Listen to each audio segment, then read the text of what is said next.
Hello, fellow peasants. This is my top 10 actors of all time.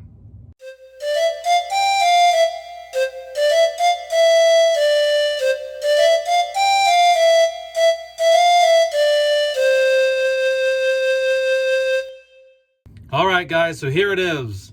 My top 10 actors of all time. Now, these can be from one great performance or multiple great performances. Not everyone on this list made the list because they've got 10, 15, 20 great films.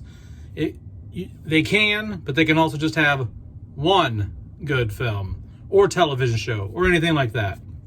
So let's get down to it. Number 10 is Edward Norton.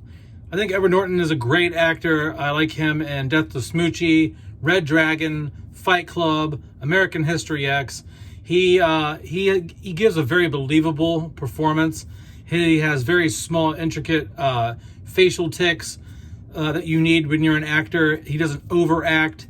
I feel that the power in his acting is subtlety. It's mostly in his delivery of lines and the look in his eyes when he's performing. You can kind of tell he's in it. You know, he's into whatever he's doing.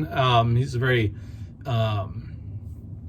intense actor, a very intense performer.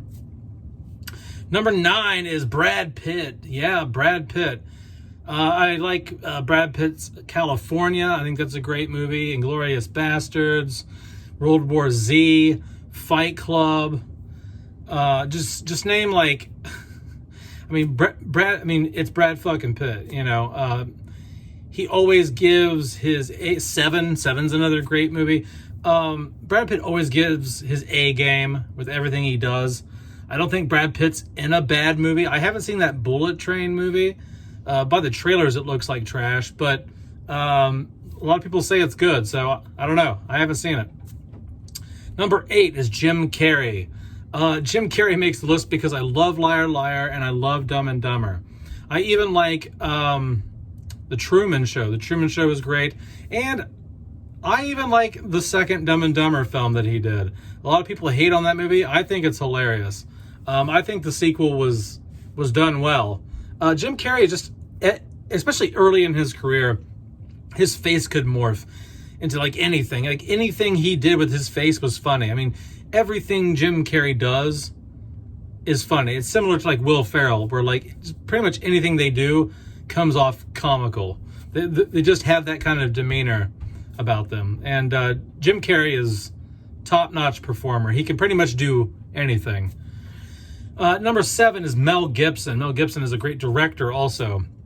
But Mel Gibson is a great actor. Every movie he's in, whether it's The Patriot, Braveheart, Ransom, I mean, he gives his 100% every film. You really buy that he's this true grit, nasty man of a man who's going to get revenge, whether it be on the English, or it be on whoever kidnapped his kid, or on the Redcoats. You know, you really buy it. He's a very likable character when he's acting. I like the characters he plays, and I like how he portrays them. Number 6, Jason Miller. I've only seen Jason Miller in one movie, and that is the original Exorcist. He makes the list because The Exorcist is my favorite horror film. It's my second favorite film of all time. And I just love his performance. I believe Jason Miller carries the weight of the film on his shoulders. The film, in my mind, really revolves around Jason Miller as Father Karras. And that performance is worth making my top 10, in my opinion, for sure. Number 5 is Michael Douglas. Michael Douglas is good at playing a rich white guy. He does it so good. He's not rich in Basic Instinct. He's just a regular detective in that. But damn, he still just looks like he's got money. I like him in Wall Street, Basic Instinct. What else? Crap. What else? The Game. I mean, The Game is a great thriller. I reviewed that earlier, a year or two ago on the channel. The Game is one of the best, in my opinion, is the best thriller of all time. Michael Douglas, man, always gives a good performance, never lets me down. Anytime I feel like I want to watch some white-collar crime or something, I pop in Michael Douglas. Tom Cruise is number 4. That's right, Tom Cruise is number 4. Tom Cruise, surprisingly, he's high up on this list, surprisingly. And I say surprisingly because pretty much every movie that Tom Cruise is in, he's Tom Cruise. He doesn't really do a whole lot of, like, getting into character or, you know, there's not a whole lot of depth. He doesn't shapeshift into the person he's playing.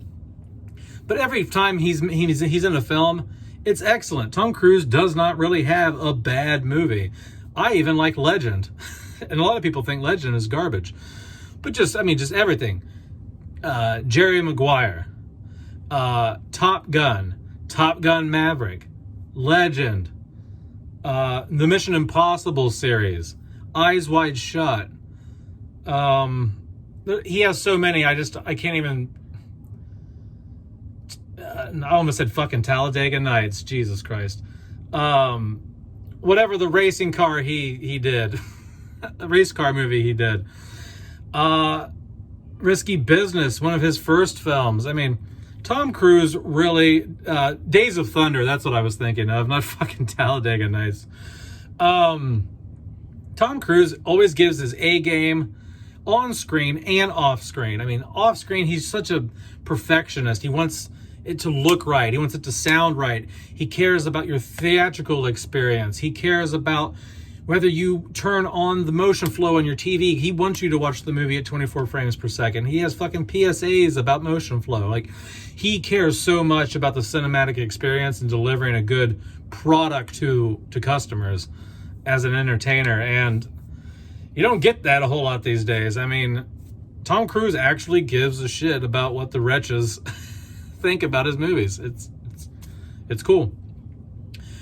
And number 3 is the one, the only, Harrison Ford. That's right, Harrison Ford, baby. Patriot Games, Indiana Jones, Star Wars, What Lies Beneath. I could go on and on and on. I really love watching Harrison Ford perform. He's a great actor. Everything he touches fucking gold, pretty much. There's not a movie I don't like with Harrison Ford that I've seen. Now, you guys can tell me there's a movie. Put down in the comments below if you think it's a real stinker, but I haven't seen a bad movie with Harrison Ford. He's kind of similar to Tom Cruise in the same way, where every movie he's just Harrison Ford. But when he does it so well. Like, he's himself in those roles, but it works somehow. I don't know. But I really like it. He's kind of a grumpy asshole in every movie he's in. He's just tired of the world's shit, it seems. That's the attitude he has, and I like it. Harrison Ford, baby. Harrison Ford. Number 2 is the late, great Robin Williams. Yep, Robin Williams is my second favorite actor of all time. I just think Robin Williams had such a wide range of things that he could do. I mean, all the way from doing voiceover for Aladdin to Dead Poet Society to 1 Hour Photo, Insomnia, Mrs. Doubtfire, Flubber, What Dreams May Come. I mean, Robin Williams he was a fucking genius. He was so good at his craft, and it's a shame that he hated his life as much as he did, and that he's no longer with us. He's the only celebrity other than Anthony Bourdain, when I found out they died, that I was like, damn, man, like, shit. Like, I was actually kind of sad, because you don't know these people, and I don't know Robin Williams either, but, you know, he just seemed like such a nice guy. You know, he seemed like a really genuinely good person in real life, and yeah, I think he was a top tier performer for sure. And my number one actor of all time is Johnny Depp. Yep, the Depp. I like everything all the way from Nightmare on Elm Street, The Astronaut's Wife, Sleepy Hollow, The Ninth Gate, Blow, Chocolat, The Tourist, Nick of Time.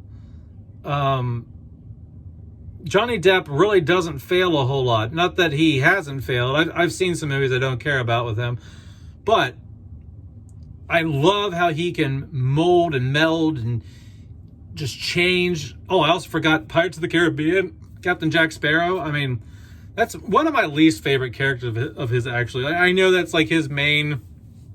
If you can't tell from the movies I rattled off at first, I'm not a Pirates of the Caribbean guy a whole lot. I know that's his main bread and butter, but I like his other films a lot more. I'm not huge into the pirate films. I think they went on too long. I like the first two films. I think the first two films are great, but after that, I can't care about the Pirates of the Caribbean franchise. But Johnny Depp just especially in his late 90s, early 2000s roles, they had a very mysterious mystique to them. Like, he came across as like a hermit in a lot of the roles, someone who was mysterious, an outsider, kind of like a underdog type of thing. And as his films have gone on, he's not in a whole lot of things. Now, Black Mass was a good movie, but overall, I prefer his films between like 1995 and 2005. There's like a 10-year span there where Sweeney Todd. Okay, Sweeney Todd was 2007, 2008, so I do like that one. But most of all, between 95 and 2005, that 10-year span there really, in my opinion, is his strongest time in his career for films. And a lot of his films I can just pop on and just like chill, do other things, clean the house. Like, they're just kind of like comfort films or something. Like, I can put on Secret Window and just clean the house and dust and whatever, and it's just on in the background. I just love that movie. I love the atmosphere, like the relaxed cabin vibe. I would love to live in that cabin.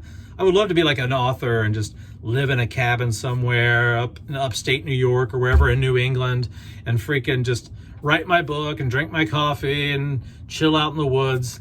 So yeah, Johnny Depp is my favorite actor, and those are my top 10 of all time, guys. Will they change? Maybe. I don't know.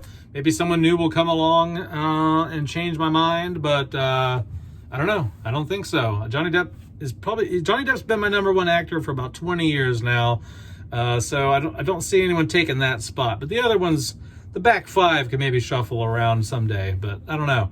All right, guys, that's it, peasants. Let me know down in the comments below who your favorite actor is. All right, later. Bye-bye.